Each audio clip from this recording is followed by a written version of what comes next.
and welcome to a special episode of Welcome to the Asylum. I know that previously it was promised that we would put up War of the Worlds Annihilation, but it is the 4th of July, so we decided that To instead watch a true classic. we were going to watch a true American classic to celebrate the holiday.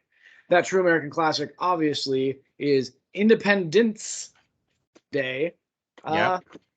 which, doesn't Exists. have anything to do with the 4th of July, but it'll work out. The poster says it does. This is Bea, my other co-host today. Say hi, Bea. And you might see my children popping in and out because we're recording this at a time where they're all awake in here. Mhm. In fact, they're kind of setting up a little movie theater set up right below me with chairs to watch. Yeah. So, Yep, so, there's as one. usual, on Welcome to the Asylum, we're just going to talk about this interesting movie that we watched.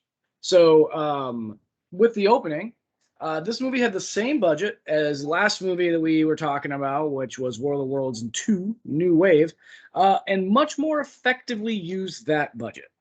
And it was made like 10 years later, which means like the budget's actually worth significantly less. Yeah, but they But did. I think part of it is digital. They clearly went digital with their filming, which helps. Yeah, And the special effects have flight paths, and they could do dogfights in a relatively okay manner. honestly, it had better special effects than Mega Python versus Gator. In all actuality, That's not very hard. Yeah, that's true. No synchronized. Gonna plug me in the pencil. But so Independence Day is a mockbuster that was coming out 2 weeks before Independence Day Resurgence in 2016. And it starts off, I think in 2003 it is, a spacecraft just like crash lands near this base where these two guys are like transferring to it. Is that how you transfer to a base? Like in a random car and just go? Yeah, actually, just it kind of depends where you're going. So, but yeah, you show up usually solo to wherever it is, unless you're transferring in a specific way. Like Unless when a unit's going. Yeah, like when my boat came here from Connecticut to Hawaii, like we had about half the crew ride the submarine through the Panama Canal and all that to get here, which was pretty cool. But yeah, I always wondered how submarines go through the Panama Canal with the locks and stuff. Do they still have to go through the same lock system and stuff? Yeah, it's a pretty Takes like 12 hours. Yeah, it's a pretty tedious event. It takes a while because they got to fill up and drain and fill up and drain, and you have to be really careful with the positioning because the submarine has the possibility of hitting the pier, which would be bad. So that is not something you want to see happen. But yeah, so we transited through, and yeah. So aside from that, though, if you're not moving like a whole unit, yeah, it's usually solo. And even when you do move a whole unit, at least for boats, you'll really only send half-ish of your crew with the boat, like the minimal manning that you need, and the rest will just go there solo. So yeah, that's really how you do transfer, unless you're moving the whole thing. So this alien ship crashes, and then it jumps forward a lot. To the vice president giving a speech for something, and then the Secret Service pulling her the heck out of there, which is their job. Opening a research facility for healthcare to help children with disabilities. Like her son who has double crutches. Yeah, but never explain why he is on crutches. We just know he's on crutches. Yeah, if it was the 60s, like polio, probably polio. But yeah, definitely not polio. Could be cancer. Aliens come and the Secret Service pull her out to a bunker that's like 200 feet underground. One thing I would say, they have realish uniforms in this one. They do, actually. The uniforms were a lot more realistic. Once again, absolutely no rating devices. We only know that one character is a major because they call him Major. But you do know that the general uniforms at least look proper. Yeah, and the dress uniforms, but proper. Looked correct. The dress uniforms looked pretty accurate. I mean, obviously not perfect because they're never perfect, but pretty accurate. And then the president goes to the White House instead of usually the president goes to a secure location as well, not the White House. Well, what their explanation was that he went into a bunker under the White House. I thought she went in the bunker and he went to the Oval Office. He was in a bunker in the White House that just looked like the Oval Office. Okay. For reasons. And these aliens come. There's no visual because they're doing something with their satellites, because of course they do. And they send planes up there to reconnaissance because that's what they do. And he says, if anything happens, we're going to blow them out of the sky. Only planes get shot down. Only civilian satellites. They are not civilian. Sorry, only military. Satellites. Yep. They did not take out any civilian communications because they're playing a long con. Which makes me wonder, though. Military can take over civilian satellites. Yeah, 100%. How do they have zero visibility? So the two planes go up there. They look like real planes. Well, I don't know if they aren't real planes, but at least they look realistic enough. They go up there. They buzz. The spacecraft gets shot down. Both of them get shot down. So then they go to DEFCON 1 and try to nuke the thing above New Washington, D.C. Like, you can't just nuke a spaceship above D.C. That was a whole argument in Independence Day. Yeah. Like, you can't just nuke things above major cities because you're going to kill all these people in fallout. Or kill them with the explosion. But then they find out that these aliens just want to kill all the military, and they kill militaries. And apparently the governments in most of these countries, because they take out both branches of government in England, they take out Parliament in France, they destroy the White House, which they actually they showed more of DC than any of the previous movies we've seen that go to DC. This they actually showed some DC, And then they go to this liberated world front, which is, think of them like Proud Boys now, but they apparently want to defend Earth because they've been preparing for this. Yeah, a militia group in the U.S. Essentially, we get from the introduction, right? Like what's going on, and then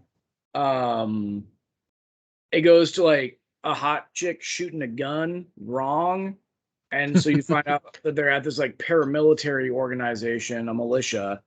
And now the militia and the vice president working separately are the heroes. Which definitely would not have happened after 2015, because once you have militias like that entering state building, it gets a little more iffy, and Asylum is not going to do anything that might cause iffiness. They don't and so the aliens contact him and say, we just want the military gun, but in exchange we'll heal all your diseases. And they show them by having the vice president go in, who's not president because the president died, and they swear her in right away. Which I was like, oh look, they actually went for proper detail. Yeah, they even have I don't know if that's the actual speech, but they had a speech. And they had the actual act. I believe the act, it is the continuity act or whatever it's called.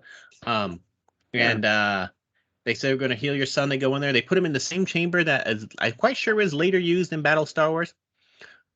Pretty sure that's the same thing that the Paladin in Battle Star Wars pops out of.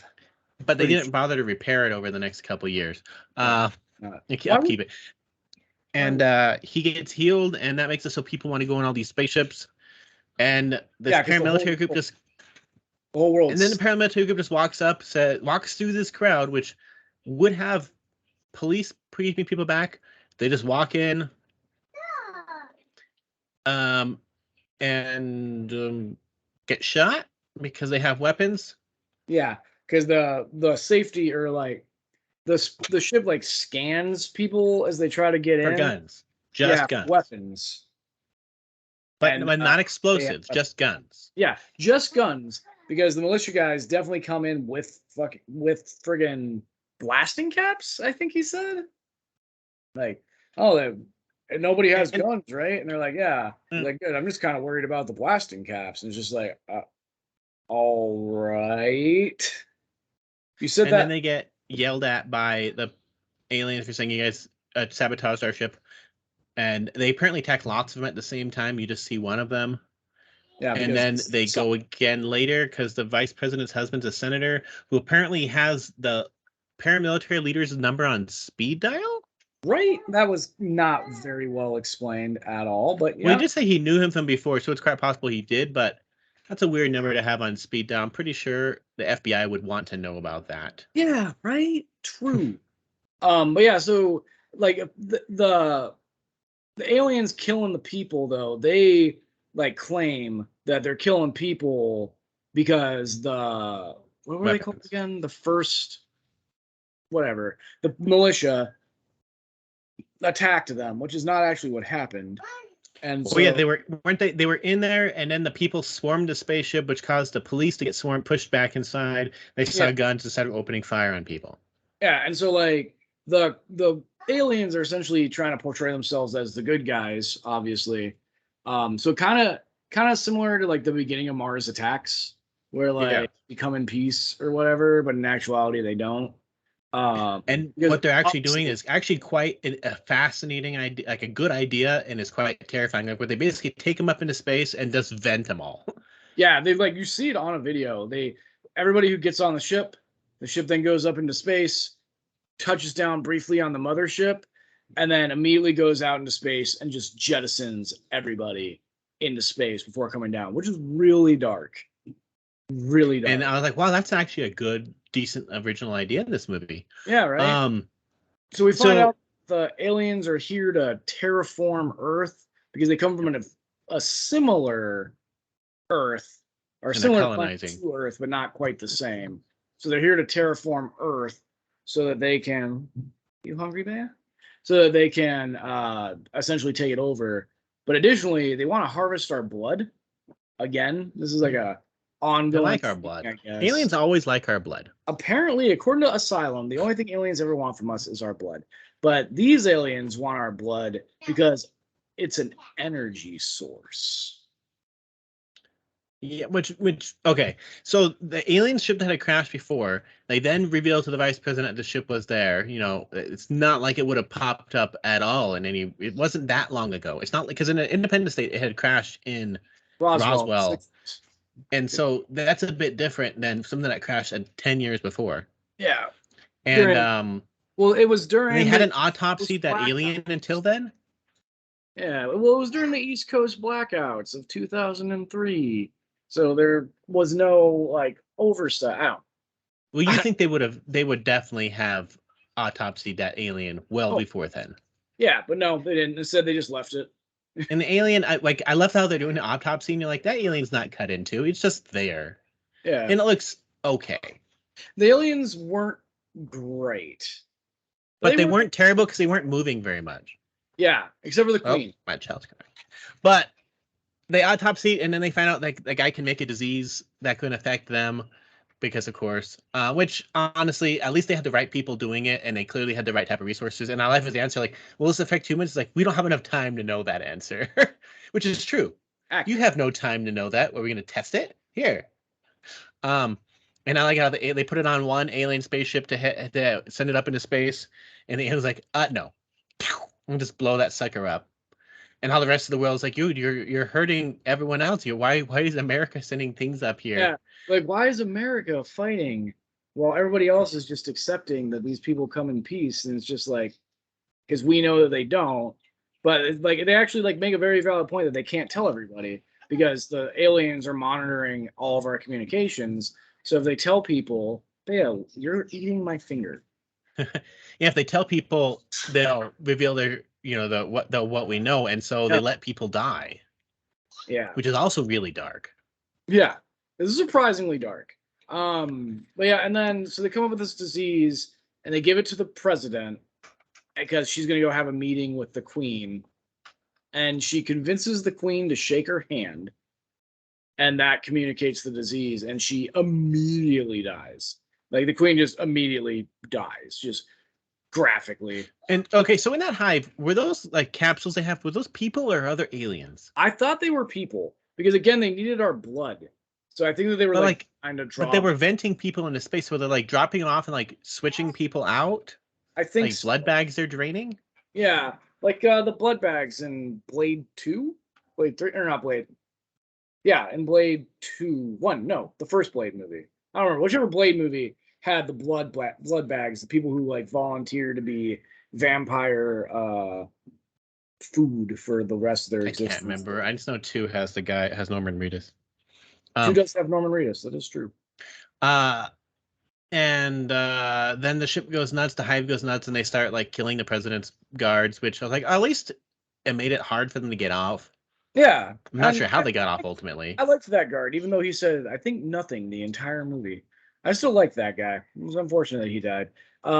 Weirdly, killing the queen apparently caused an electrical malfunction and destroyed the ship as they were getting out of it. Not really sure entirely why that happened. No, but then they land and everything's done. But yeah, pretty much it. So I would say plot-wise, look-wise, this is a competent Asylum film. Like, I'm amazed what they did with the budget they had. Yeah, for $500,000. I posted online asking like, "Well, it's amazing what they could do with $500,000." And the person and people's response was, "It's amazing what they have when the Coke budget's a lot less." But not to say that this movie didn't have its flaws. Like, for somehow, the senator who's the president's husband has a cell phone that can contact people from a nuclear resistant bunker 200 feet below ground. Yeah. Very, it works very well. One cool fact is the director, Laura Beth Love, is the voice of the alien queen. Oh. And the composer, Mike Verda, is the voice of the sentry and drones. So they just used what they had, which is good. I loved the fairy ships that they used. They just looked like giant Reese's Pieces. They made you hungry. Cups. There's giant Reese's peanut butter cups coming down. But they worked though, which is weird. Like it worked because the thing with this one is they found a way to make them all move that didn't make it look really cheap. My kid's a cat now. My kid's apparently hungry. Killing became a cat. She's trying to eat me. She's literally trying to. Look at her. Bea, that's my thumb. Let it go. You'll miss that. But they made everything be able to move in ways that actually made it look good. Like there was dog fights in this. I'm like, this is not the type of film you want to do a dog fight in. But they made it work. Yeah, which I appreciate. This was a very competently made film. It had, it has some things in it don't make a lot of sense. Like somehow the militia with their like small guns were taking down ships and how they somehow just can get through crowds and police lines just fine. Yeah. I did like how they definitely call out the senator going, "Dude, you've been calling these people and told the police to let them through." Like, whoops. Another thing I do laugh is so there's crowds a lot in this movie, but like anytime they show like the main characters, they switch to them and there's like in a forest, and they look the other way and they're crowd in a city. Like, yeah. You're not filmed in the same place. Yeah, they clearly didn't want to hire any extras, so they just found some stock footage that they could use for crowds and then played crowd effects. They also obviously looped the sounds. The sounds for the crowds were always looped. Like, really? Because there were some weird sirens in there and so on. It's like there were sirens and stuff, and it's like that is not supposed to be there. I get it. You're hungry. Can you stop? Another interesting fact that people put about this one is the transport ship's interiors are shot at the Laurel Canyon stages, which is like one of the most common places to film science fiction movies. This one, like Firefly, was filmed there, and any science fiction asylum film is filmed there. The transport ships is used. They're from another asylum film. The interiors from the mockbuster Age of Tomorrow, which I'm assuming is Edge of Tomorrow. Which we'll get to eventually. But so as far as this one goes, it's competent. Is it good? No. You can definitely feel the biggest thing you can feel with the budget is the lack of like other people. There's still probably 20 actors in this movie, maybe 20. Just ongoing thing with every asylum movie is you can feel the lack of actors, the lack of budget for actors, just overall, except for Sharknado. The first one. I do laugh though at some of the mistakes in this movie. Like there's a bit where the aliens cut off the oxygen flow to the bunker, and they're all coughing and hacking near the end. Like they don't. You get tired and fall asleep. You don't start coughing. Yeah, that's not how oxygen works. Also, this was apparently posted on a military group. So General Roundtree, first of all, his lapels, and the US is on the wrong side. He's wearing a silver bar of a first lieutenant, not the stars of a general. Yep. And he's and he's wearing a good conduct medal and a silver star, but they're displayed wrong. Good conduct medal is an enlisted award, not. Yeah. Good conduct is an enlisted award that you receive for 4 years or 3 years of good service. And if you have been in long enough to become a general, you would have more than a silver star. And you definitely would not be wearing a good conduct award on your uniform if you're in the Pentagon. Yeah. Beatrix. And of course, this one also suffers from the same thing that everyone else has, where aliens can sneak up on you, like an alien spaceship at the very beginning when they're at the press conference thing comes in and they're all signaling at it, but you can't hear it. There's no noise.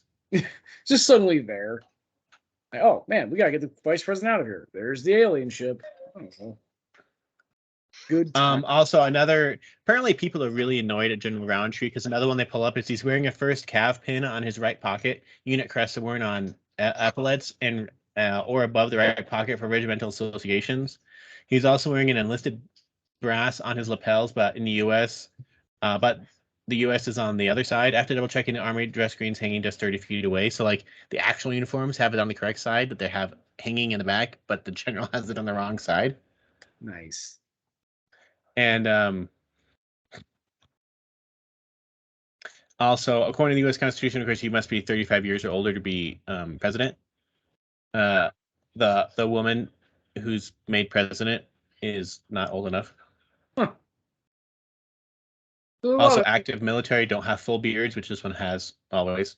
Yeah, but that's Asylum for you. Also, not entirely true. Depends upon what you do. Special ops have beards. But not usually Pentagon people. Yeah, usually not. Maybe they all had no shave chits. You never know, man. Let's see how old this actress actually is. Just curious how old she is now. It's been 6 years.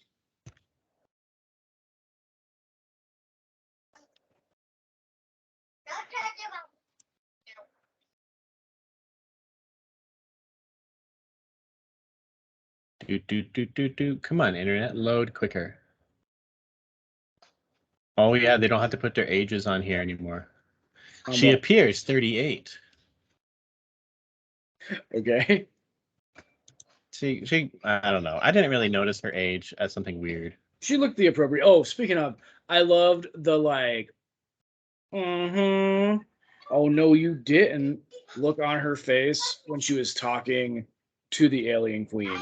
Like, the alien queen is just like, you need to let us take the American people. We're going to take the American people. There's really nothing you can do about it. And she's just like,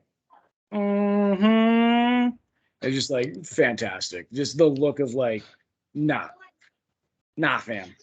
Was it the major that you said you recognized? Yeah, he looks familiar. Well, first of all, his name is amazing. It's William Castro Giovanni. I'm pretty sure, now that I'm thinking about it, is he in The Punisher with John Travolta? No. This was one of his first movies, actually. This was? Mm-hmm. He looks like the rat from The Punisher with John Travolta. I think that's why I thought he looked familiar. Probably looks pretty familiar. He likes to do cult sci-fi and indie comedy productions. So, but yeah, this is one of his first movies, which is fine to be this one of your first movies. But as far as this one goes, it's better than most Asylum movies. Yeah, I would rank this up there above Mega Python versus Gatorade, honestly. Now, here's a cool thing. So the lady who directed this, Laura Beth Love, she was a cinematographer for this movie as well. So they saved a lot of money. Yep. But they're filming it. She also filmed movies like Mega Shark versus Colossus, which we'll watch eventually. Hopefully. She filmed Sharknado 4. All right. The Fourth Awakens. The Vegas one, right? No, yeah, my least favorite one. The one with the Freddie Prinze Jr. one. She also filmed 3. She filmed 3 and 4. Okay. So the better looking of those ones. Freddie Prinze Jr. is in 3. Not 4 Freddie is the, Prinze Jr. Frankie Muniz. oh yeah, that's what I meant. Frank Muniz is in 3. 4 is the one with the radioactive sharks.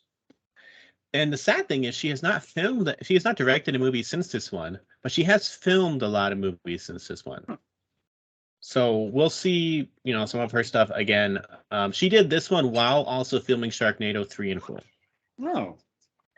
And my cat child is back. The cat child. It's all right.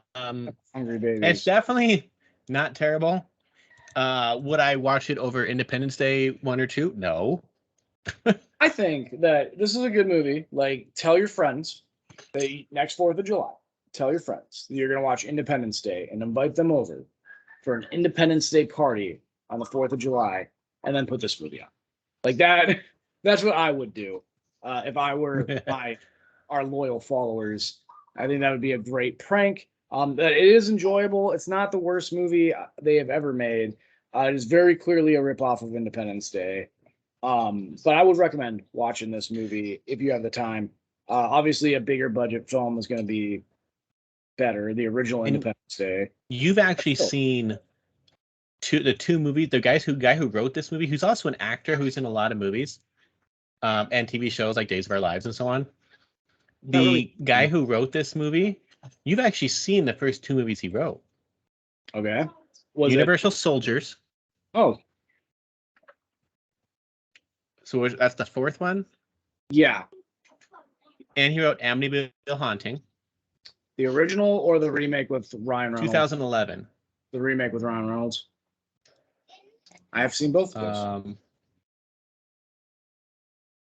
No, this is...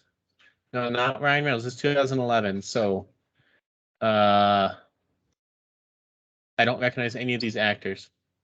But this was just before Amityville Terror. You said it's called Amityville Haunting? Yeah, the Amityville Haunting. I don't know if I've seen that one. Have I? In disregard of the shocking DeFeo murders, an unsuspecting family moves into an infamous house on 1112 Ocean Avenue. Now, ghostly apparitions start to appear in their video surveillance system. Can you survive the Amityville Haunting? I have that on my Tubi list because it's on there, but I haven't watched it yet. He also made Bermuda Tentacles, Atlantic Rim Resurrection, we'll get to that. D-Day, the Battle of Omaha Beach, Top Gunner, Operation Dunkirk, and San Andreas Megaquake. My goodness. We're not done with earthquake films from the Asylum. But as far as this one goes, they've done a lot worse. Is it good? No. Is it an hour and a half long? Can you survive it? Yes. Absolutely. Like I said, I do find it hilarious though. On the cover has like all these like military guys, and you think there's gonna be like action. No, there's barely any action in this movie. Nope. All the fighting you see, besides the dog fighting, is the militia. But as you guys can tell, if you've been watching our stuff, right, this one we aren't mocking nearly as much as some of our other reviews. So this is actually, it's a good enough movie. Oh, I thought you had to do the passion. It's good enough. It's like an actual movie. And as far as content goes, there's really nothing too objectionable here at all. Yeah, no. Nothing, like, not even like the violence is like, I think there's some swearing, and so it's probably PG-13 maybe. But there's really nothing really objectionable in this one. And the aliens look fine. As far as 90 minutes, you don't have to pay attention to very well. It's fine. Yeah. Especially if you're into torturing yourself with stuff like this. Absolutely. But on that note, happy America Day. Next time we come back, we'll be back on our usually scheduled one with War of the Worlds, Annihilation, starring a Baldwin. The absolute best Baldwin actor of all time. A Baldwin. Okay, bye, folks.